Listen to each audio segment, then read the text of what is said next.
الحمد لله وكفى وسلام على عباده الذين اصطفى أما بعد فأعوذ بالله من الشيطان الرجيم بسم الله الرحمن الرحيم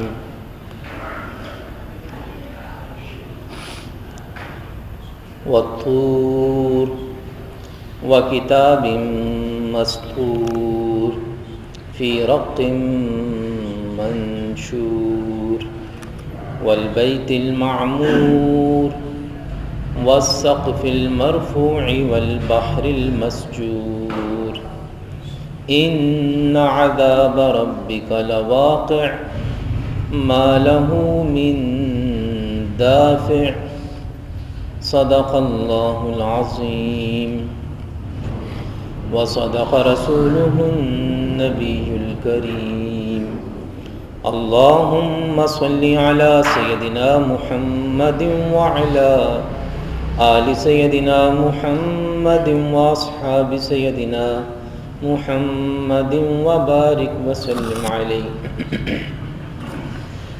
آج سے ہم قرآن مجید کی سورت نمبر 52 سورۃ الطور کا آغاز کر رہے ہیں۔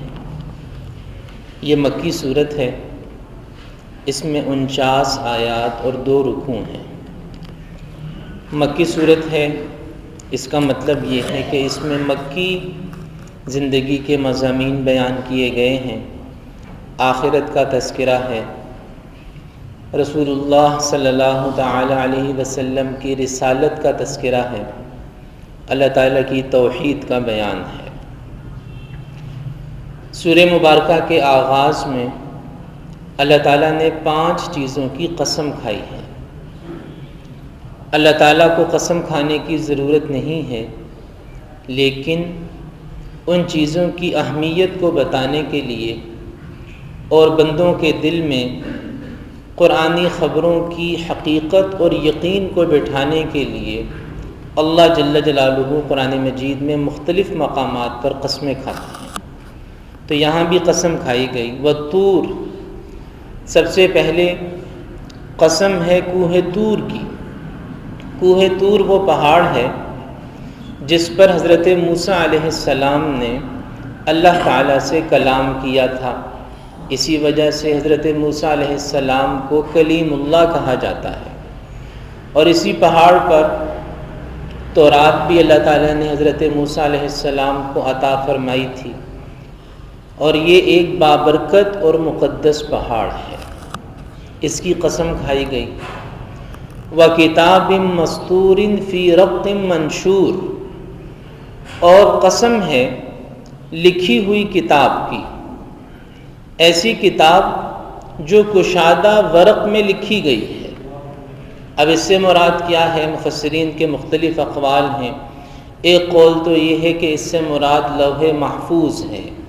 لوح محفوظ وہ مقام، وہ جگہ جہاں ساری دنیا کے انسانوں کی تقدیر لکھی گئی ہے، ساری دنیا کے علوم لکھے گئے ہیں، ساری آسمانی کتابیں لکھی گئی ہیں، انسان کی تقدیر بھی لوح محفوظ میں ہی ہے۔ ایک قول تو یہ ہے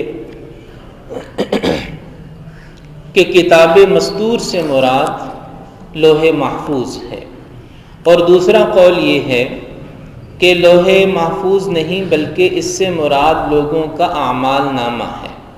وَكِتَابٍ مَّسْطُورٍ فِي رَقٍّ مَّنشُورٍ، ہر انسان کی اچھائی اور برائی کا جو رجسٹر ہے، اس رجسٹر کو کتاب مسطور کہا گیا۔ اور تیسرا قول یہ ہے کہ اس سے مراد قرآن مجید ہے، اور ایک قول یہ بھی ہے کہ اس سے مراد تمام سابقہ آسمانی کتابیں، تورات، انجیل، زبور اور دوسرے جو صحیفے نازل کیے گئے، اس سے مراد وہ ہیں۔ اور تیسری چیز جس کی یہاں قسم کھائی گئی، والبیت المعمور، اور آباد گھر کی، بیت معمور کی۔ بیت معمور سے مراد کیا ہے؟ اس بارے میں بھی 2 اقوال ہیں۔ ایک قول تو یہ ہے کہ اس سے مراد خانہ کعبہ ہے۔ بیت معمور کا معنی آباد گھر، بیت کا معنی گھر اور معمور کا معنی آباد، آباد گھر۔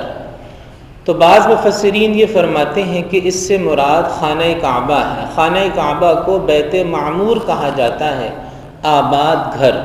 اسے آباد گھر اس لیے کہا جاتا ہے کہ یہ دنیا کا واحد مقام ہے جو ہر وقت آباد رہتا ہے، صدیوں سے آباد ہے۔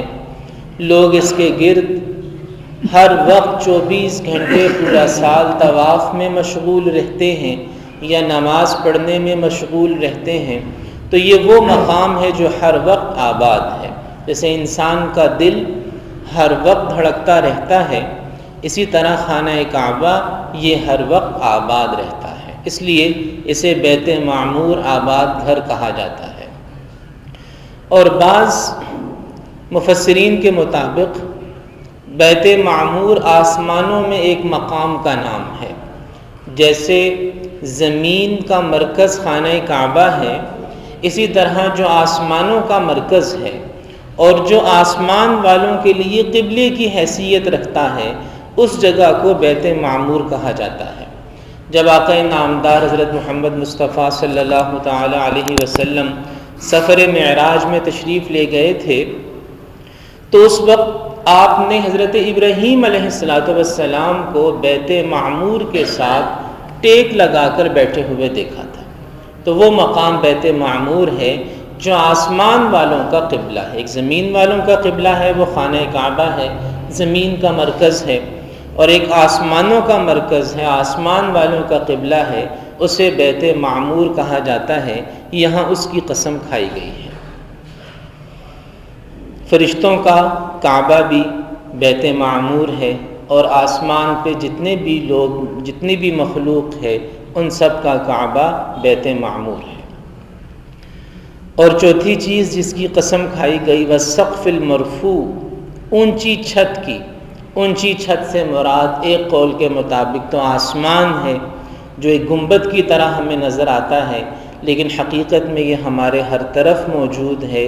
اور دوسرا قول یہ ہے کہ اونچی چھت سے مراد اللہ تعالیٰ کا عرش ہے جو سارے آسمانوں کے اوپر ہے۔ والبحر المسجور، اور ابلتے ہوئے سمندر کی، ابلتے ہوئے دریا کی۔ ان 5 چیزوں کی اللہ تعالیٰ نے قسم کھائی، اور قسم کھانے کے بعد فرمایا ان عذاب ربک لواقع، تیرے رب کا عذاب واقع ہو کر رہے گا، ما لہ من دافع، اسے کوئی روکنے والا نہیں ہے، اسے کوئی ہٹانے والا نہیں ہے۔ اللہ جل جلالہ کے سامنے کوئی مزاحمت کرنے والا نہیں ہے۔ یعنی دنیا کے سارے وسائل اکٹھے کر لیے جائیں، سارے کے سارے اسلحے اکٹھے کر لیے جائیں، سارے کے سارے بہترین دفاعی نظام کام میں لے آؤ، پھر بھی ما لہ من دافع، اللہ کے عذاب کے سامنے مزاحمت نہیں کی جا سکتی۔ اور یہ وہ دن ہوگا یوم تمور السماء مورا، جس دن آسمان لرز رہا ہوگا، کانپ رہا ہوگا، وتسیر الجبال سیرا، اور پہاڑ چل رہے ہوں گے۔ یعنی کتنے مضبوط اور کتنے وزنی پہاڑ ہیں، لیکن اللہ جل جلالہ کے اشارے پر پہاڑ اپنی جگہ چھوڑ دیں گے اور روئی کے گالوں کی طرح اڑتے پھریں گے۔ فویل یومئذ للمکذبین الذین هم فی خوض یلعبون، اور اس دن ہلاکت ہوگی ان جھٹلانے والوں کے لیے جو باتیں بناتے تھے اور کھیل و مستی میں لگے رہتے تھے۔ یعنی جو دنیا کی زندگی میں کھیل کود میں مشغول تھے اور طرح طرح کی باتیں بناتے تھے اور آخرت کی تکذیب کرتے تھے، ان کے لیے اس دن سخت تباہی اور سخت خرابی ہے۔ جب انسان دنیا کی مستیوں میں مست ہو جاتا ہے، دنیا کے کھیل تماشے میں لگ جاتا ہے اور دنیا کی لذتوں کو ہی سب کچھ سمجھنے لگتا ہے، تو پھر آخرت کا یقین دل سے رخصت ہو جاتا ہے۔ پھر وہ آخرت کو ایک مذاق سمجھنے لگتا ہے، آخرت کو ایک دھمکی سمجھنے لگتا ہے۔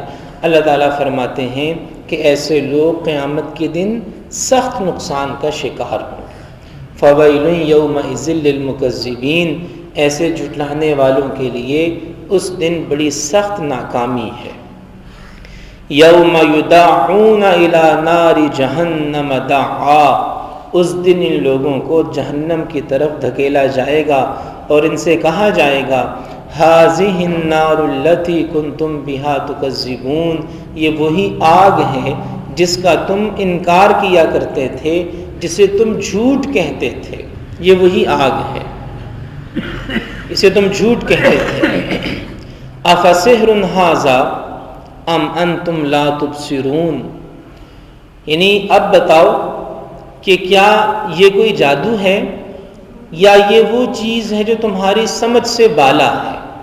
یعنی دنیا میں جب انبیاء کرام علیہم السلام انہیں تعلیم دیا کرتے تھے، قرآن انہیں حقیقت دکھایا کرتا تھا، تو جواب میں یہ کہہ دیتے تھے یہ تو جادو ہے، یا پھر یہ کہہ دیتے کہ جی ہمیں ان باتوں کی سمجھ نہیں آتی، یہ باتیں ہماری عقل سے اوپر کی باتیں ہیں، یہ جواب دیا جاتا تھا۔ تو اللہ تعالیٰ کے فرشتے قیامت کے دن ان سے پوچھیں گے کہ اب بتاؤ افسحر ھذا، کیا یہ کوئی جادو ہے، ام انتم لا تبصرون، یا یہ تمہاری سمجھ سے اوپر کی باتیں ہیں جنہیں تم دنیا میں یہ کہہ کر رد کر دیا کرتے تھے کہ جی ہمیں ان باتوں کی سمجھ نہیں آتی۔ اصلوھا، اب تم اس جہنم میں داخل ہو جاؤ، فاصبروا او لا تصبروا، صبر کرنا ہو تو بھی، صبر نہ کرنا ہو تو بھی، ہر حال میں تمہارا مقدر اب یہی ہے، سواء علیکم، صبر کرو یا نہ کرو برابر ہے، تمہیں یہی رہنا ہے۔ انما تجزون ما کنتم تعملون، یہ جو کچھ ہے یہ تمہارے اپنے کیے کا صلہ ہے، یہ اللہ کی طرف سے کوئی ظلم نہیں ہے، یہ تمہارے اپنے اعمال کا نتیجہ ہے۔ یہاں تک تو اہل جہنم کے حالات بتائے، اگلی آیات میں اللہ تعالیٰ کے مہمان خانے جنت میں جانے والوں کا ذکر آ رہا ہے۔ اللہ تعالیٰ ہمیں قرآن مجید کو سمجھ کر اس پر عمل کرنے کی توفیق عطا فرمائے۔